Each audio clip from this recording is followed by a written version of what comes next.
Hi guys! Welcome back to my channel. This is Jennifer Alicando once again. Kumusta kayong lahat? Mainit na, summer na. Diyos ko po, ang init na talaga ng Pilipinas. But for today's video ay pupunta ako ng MOA. Dapat ang punta ko ay sa hotel kasi may usapan kami ni Osaki in Japan na minessage niya ako na magkita daw kami doon sa hotel kasi meron siyang pasalubong sa akin. So ako naman, syempre, sino ba naman ako para hindi magkarakara para pumunta doon? O di ba?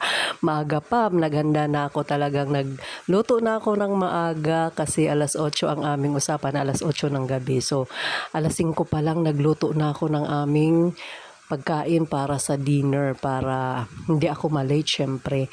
And pagdating alas 8, nag-message si Koy, Cisco, sabi ko, dumating na kayo? Sabi niya, pupunta kaming MOA, doon na lang tayo magkita. O di, syempre, sabi ko, sige, doon na tayo sabi niya, doon na tayo magkita sa Jollibee. So, nag-book na ako ng angkas itong nabook ko, papuntang MOA.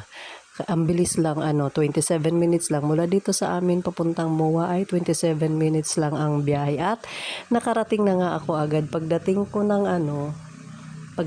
ng MOA, wala pa pala sila doon. Pero wala pa tayo sa MOA pala guys. Nasa pa lang tayo.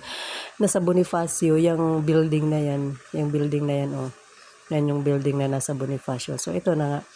Biyahe pa pala muna tayo. Una na naman ako ng kwento, no? Sige lang kasi ito na talaga yung kwento. So ayan, malapit na tayo sa MOA.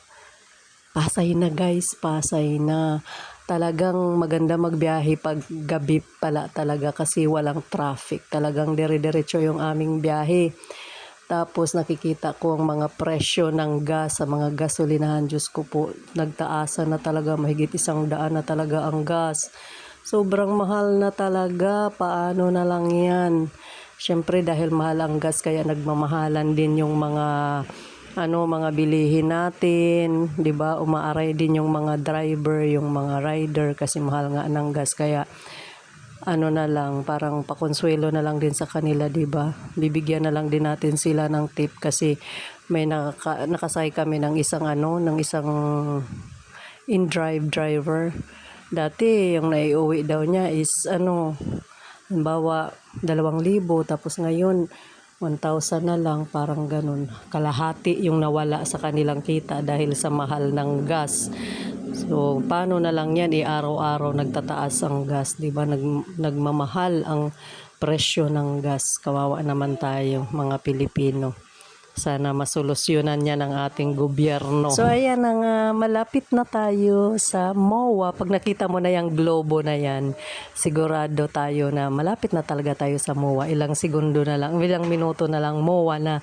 At ang ganda ng kulay ng globo ngayon. Tingnan nyo guys, na-capture ko talaga yung nag-iiba-iba yung kanyang kulay. So, ito na nga. Makakarating na nga tayo ng MOA at so, tinanong ko sila, sabi ko, Cisco, nandyan na kayo? Sabi niya, nandito pa rin kami. Nasa hotel pa rin pala daw sila kasi wala silang cash. Yung kanilang mga pera ay lapad. So, kailangan pa nilang pumunta ng money changer. Naubusan yata ng cash din yung money changer kasi gabi na din. So, pinaghintay pa sila 30 minutes pa daw. Hintay-hintay daw muna ako. So, syempre, naghintay-hintay din muna ako at tawag nito. Siyempre, habang naghintay-hintay tayo, mag-video-video ka na muna, 'di ba? Para pang content, siyempre.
So ayan na nga, nakarating na nga ako dito sa MOA at dahil 30 minutes pa nga daw ako maghinday kaya nag-upo muna ako dyan sa upuan at napansin ko yung aking buhok. Diyos ko po, nag-ano na pala, grabe ang buhaghag na pala ng buhok ko. Hindi ako nakalagay ng aking magic pampay straight. Tingnan nyo guys. Nagkita-kits ulit kami, nagkita-kits ulit.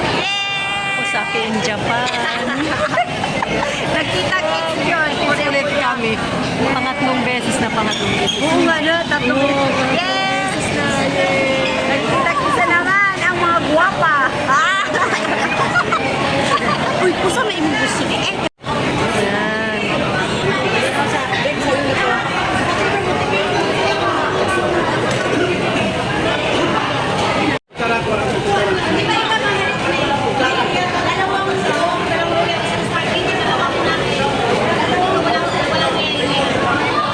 Videohan natin si Jollibee. Ano muna tayo ng After 2 years daw siya nakakain ng Jollibee. Bidang saya. Nagsamok-samok ako sa kanilang pamilya. Nagsamok-samok sa pamilya nila. Kapatid dito siya ni Osaki in Japan. Tapos madam ang tawagan namin. Napaka-sweet niya talaga tuwing magkikita kami ganyan. Kinikis niya talaga ako. Tapos na kasi kami nagkainan doon sa Jollibee. Kaya pala Jollibee ang hinahanap nila tuwing dumarating dito sa Pilipinas. Kasi wala palang Jollibee doon sa Japan. And ayan, nakasakay na kami sa kanilang sasakyan at papunta na kami doon sa hotel na kanilang tinutuluyan. At hindi ko na napakita sa inyo yung ano din. Nakalimutan ko mag-video doon sa sa bagay kasi private nila yun, yung yung namigay ng mga pasalubong si Osaki sa kanyang pamilya at syempre nasali ako, di ba? Ang saya, tungtuwa ako sa kanila dahil ang ang saya nila panoorin. Nakakatuwa sila tingnan kahit marami, hindi magulo, masaya silang tingnan. Sige, sali ako. At hinatid na nila ako sa lobby kasi uuwi na ako dahil past 12 a.m. na ito.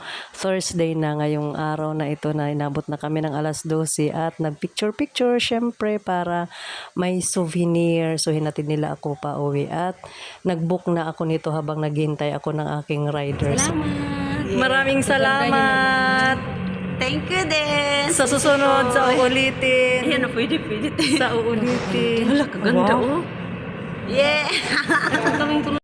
Dumating na nga yung aking rider, yung sa angkas ako nag-book and ayan, feeling ko mas safe ako kapag nag-book ako ng rider kaysa mag-commute ako kasi papunta dito sa amin kapag ganong oras na nahating gabi na mahirap sumakay. Hindi naman mahirap, matagal mapuno. Tapos actually pwede naman lang din lakarin kaso medyo malayo-layo. Tapos maglalakad ka pa ng ganoong kalayo, di ba? So mas prefer ko na mag-angkas na lang mag-book ng rider, mas feeling ko mas safe ako kasi syempre wag ka lang mag-isip kasi ng masama ng hindi maganda, 'di ba, ng negative sa pagbabiyahe mo. Dapat positive ka lang palagi kahit nagbabiyahe ka. Kasi ihahatid ka naman talaga ng driver hanggang doon sa iyong drop off point, 'di ba? So, 'yan lang, tiwala lang sa Lord, tiwala sa driver na na maingat din naman silang nagda-drive, maingat din sila na ihatid ka yung gusto nila na ihatid ka hanggang sa iyong pupuntahan, di ba? At yung dinadaanan namin ay sa airport lang to, malapit kasi yung kanilang hotel na binook ay sa tapat lang talaga mismo ng airport. Parang 3 minutes walk lang papuntang airport ang kanilang hotel na na pinuntahan. At ayan, madaanan natin yung Resorts World. Yan. Tapos yan na. Basta ito yung daan papunta doon sa amin. And take note guys, 20 minutes lang ang biyahe ko nito, nakarating na ako agad sa bahay.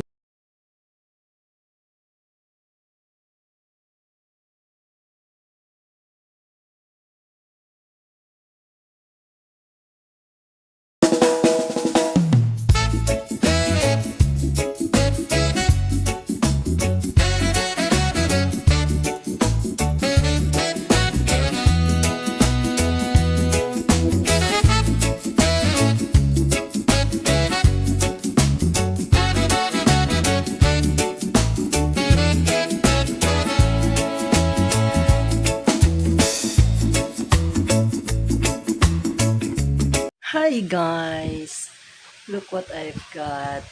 Nagkita kami ni Usaki in Japan. Pinapunta niya ako sa MOA. Tapos nandoon yung kanyang Happy Big Family.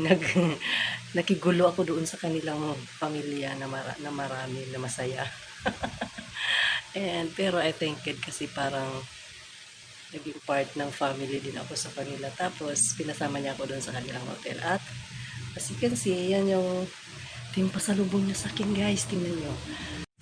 Ayan siya. Ito, dumaan kasi kami ng 7-Eleven bago dumiretso ng hotel. Yan.